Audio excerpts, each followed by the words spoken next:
بسم اللہ الرحمن الرحیم۔ السلام علیکم۔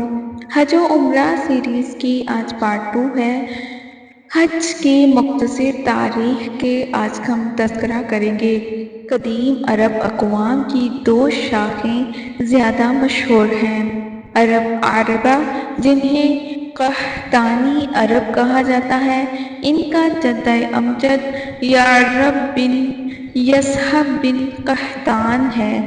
عرب مستعربہ جنہیں عدنانی عرب کہا جاتا ہے، ان کے جد امجد سیدنا حضرت ابراہیم علیہ السلام ہیں۔ سیدنا حضرت ابراہیم علیہ السلام قریباً 4000 سال قبل عراق کے شہر اور میں پیدا ہوئے۔ اور میں دنیاوی لحاظ سے بہت بڑا صنعتی اور تجارتی مرکز تھا، وہاں دینی لحاظ سے بھی شرک کا بہت بڑا مرکز تھا۔ حضرت ابراہیم علیہ السلام کا والد عارض اپنی قوم کا پروہد اور پیشوا تھا۔ حضرت ابراہیم علیہ السلام نے ہوش سنبھالا تو سوچنے لگے کہ قوم جن بتوں اور پتھروں کو اپنا معبود سمجھتی ہے، یہ نہ بول سکتے ہیں، نہ چل سکتے ہیں، نہ کھا سکتے ہیں، نہ پی سکتے ہیں، نہ کسی کو نفع نقصان دے سکتے ہیں، نہ ہی کسی کی زندگی اور موت دے سکتے ہیں، تو پھر انہیں اپنا رب کیوں مانا جائے؟ حضرت ابراہیم علیہ السلام نے صاف صاف اعلان فرما دیا، میں نے یکسو ہو کر اپنا رخ اس ہستی کی طرف کر لیا جس نے آسمان اور زمین کو پیدا کیا، اور میں ہرگز شرک کرنے والوں میں سے نہیں ہوں گا۔ اس واضح اور کھلے اعلان میں توحید کے بعد باپ نے حضرت ابراہیم علیہ السلام کو قتل کرنے اور گھر سے نکالنے کی دھمکی دے دی۔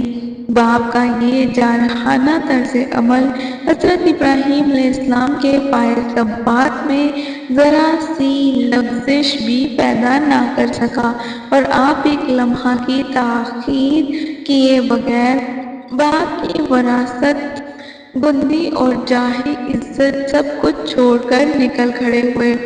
حضرت ابراہیم علیہ السلام کا دوسرا تصادم حکومت وقت کے ساتھ ہوا۔ اپنی مشرک قوم کو شرک کی حقیقت سمجھانے کے لیے موقع پا کر سرکاری خانقاہ میں گھس گئے اور بڑے بت کے علاوہ تمام بتوں کے ٹکڑے ٹکڑے کر دیے۔ کلہاڑا بہت بڑے بت کے کندھے پر رکھ دیا۔ جب لوگوں کو علم ہوا تو آپ کو بادشاہ کے دربار میں طلب کیا گیا۔ پوچھا گیا، ابراہیم، کیا تو نے ہمارے خداؤں کے ساتھ یہ حرکت کی ہے؟ آپ نے جواب دیا، سب کچھ معبودوں کے سردار نے کیا ہے، ان ٹوٹے ہوئے خداؤں سے پوچھ لو اگر یہ بولتے ہیں۔ پھر مزید فرمایا، لوگوں، کیا تم اللہ کو چھوڑ کر ان چیزوں کی عبادت کر رہے ہو جو نہ نفع دے سکتے ہیں نہ نقصان دے سکتے ہیں؟ افسوس ہے تم پر کہ تمہارے معبودوں پر جن کی تم عبادت کر رہے ہو، اللہ کو چھوڑ کر کیا تم کچھ بھی عقل نہیں رکھتے؟ اس موقع پر بتوں کا نہ بول سکنا، نفع نقصان نہ ماننا، نہ پہنچ سکنا ایک ایسی کھلی حقیقت تھی جن کا انکار ممکن نہ تھا۔ لہٰذا دوسرا سوال یہ پوچھا گیا، پھر تمہارا رب کون ہے؟ آپ نے جواب دیا، میرا رب وہ ہے جس کے اختیار میں زندگی اور موت ہے۔ تب بادشاہ نے جواب دیا، زندگی اور موت تو میرے اختیار میں بھی ہے۔ تب حضرت ابراہیم علیہ السلام نے فوراً ارشاد فرمایا، اچھا تو میرا اللہ سورج کو مشرق سے نکالتا ہے، تو ذرا مغرب سے نکال لا۔ یہ دلیل سن کر کافر بادشاہ پریشان ہو کر دنگ رہ گیا۔ مدلل اور مسکت جواب پر غور کرنے کی بجائے یہ شاہی فرمان جاری کیا، جلا ڈالو اس کو اور مدد کرو اپنے خداؤں کی اگر تمہیں کچھ کرنا ہے۔ حکومت کا یہ ظالمانہ فیصلہ بھی حضرت ابراہیم علیہ السلام کو عقیدہ توحید سے منحرف نہ کر سکا۔ آپ پہاڑوں کی سی استقامت اور بلندی کے ساتھ اپنے عقیدہ پہ ڈٹے رہے، اور ایک موحد جس کے ساتھ نہ کوئی لو لشکر تھا، نہ کوئی جماعت تھی، نہ اسے کوئی وسائل و حرب و ضرب میسر تھے، نہ ہی اس کے پاس کوئی قوت تھی، اور تنہا پوری مشرک قوم پر باری ثابت ہوا۔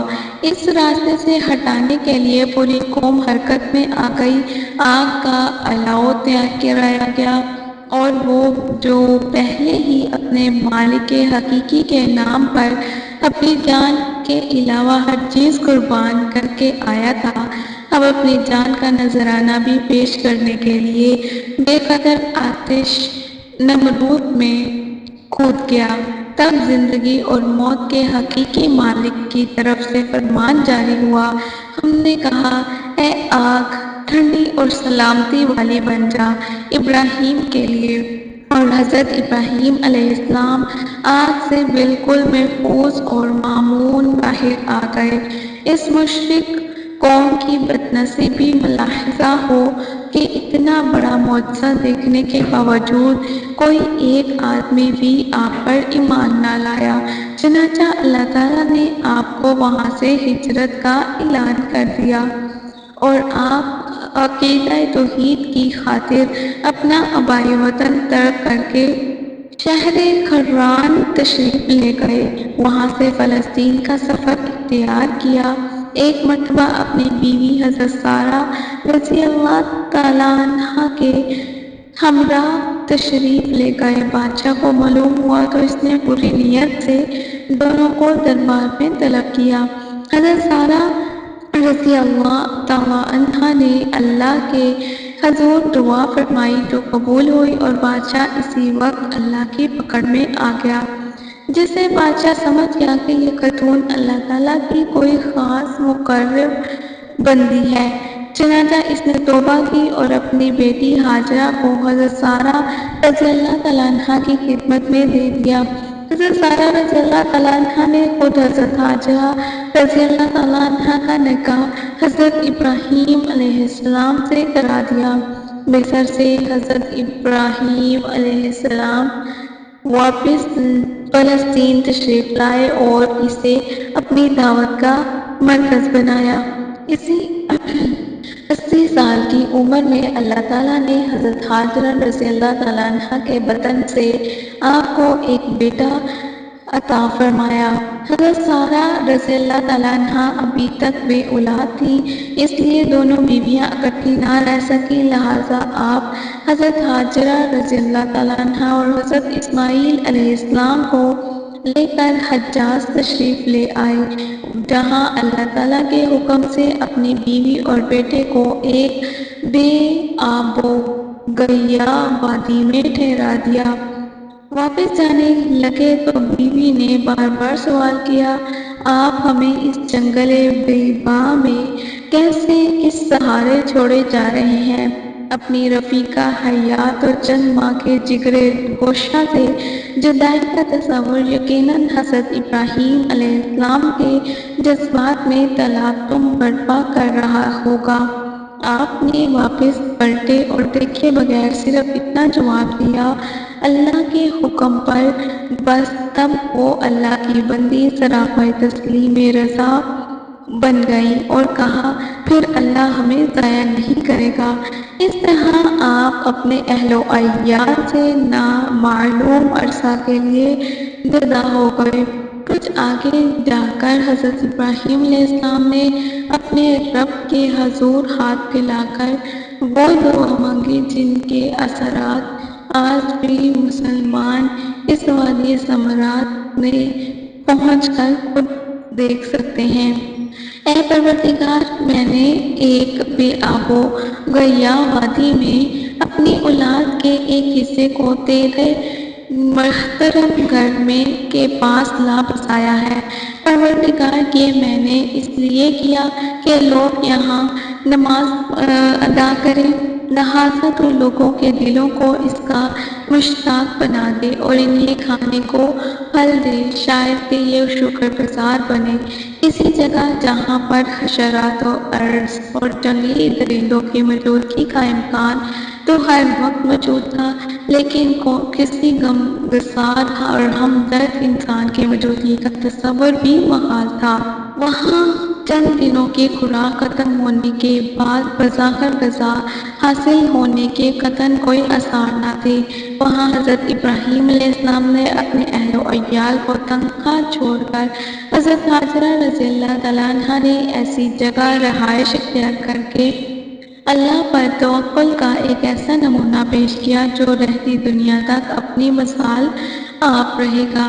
سیدنا حضرت ابراہیم علیہ السلام کا اپنے اہل و عیال کو اس بے آب و بے آباد ویرانے میں لے جا کر بسانا بارگاہ ازادی میں اتنا پسند آیا کہ اللہ تعالیٰ نے قیامت تک کے لیے فیصلہ فرما دیا کہ جس شخص پر حج کی عبادت فرض ہو وہ اسی طرح اپنے گھر سے بے گھر اور وطن سے بے وطن، جس طرح میرا گھر اپنے گھر سے بے گھر اور اپنے وطن سے بے وطن ہوا، اور پھر اس وقت مقام پر پہنچے جہاں ایمان نے شکست دی، مادیت پرستی کو عشق نے شکست دی، عقل پرستی کو اطاعت الہی نے شکست دی، نفس کو محبت الہی نے شکست دی، محبت عیال کو اور زندگی نے شکست دی موت کو۔ حضرت ابراہیم علیہ السلام اس لق اور وق صحرا میں اپنے اہل و خانہ کے لیے جو متاع حیات چھوڑ کر گئے تھے وہ پانی کا ایک مشکیزہ اور چند کھجوریں تھیں، جو جب وہ ختم ہو گئی تو حضرت ہاجرہ رضی اللہ تعالیٰ عنہا بھی پیاس محسوس کرنے لگی اور بچہ پیاس کی شدت سے رونے لگا۔ یہ سیریز مسلسل جاری رہے گی۔ آپ سے التجا ہے کہ مسلسل اس ویڈیوز کو آپ ضرور سنیے گا، ان ویڈیوز کو اپنے لازمی دیکھیے گا تاکہ آپ کا ایمان تازہ ہو جائے۔ عید کے آنے تک عید الاضحیٰ کی آمد ہے اور ہمیں جاننا بھی چاہیے کہ عید الاضحیٰ ہم کیوں مناتے ہیں۔ اپنا خیال رکھیے گا۔ السلام علیکم ورحمۃ اللہ۔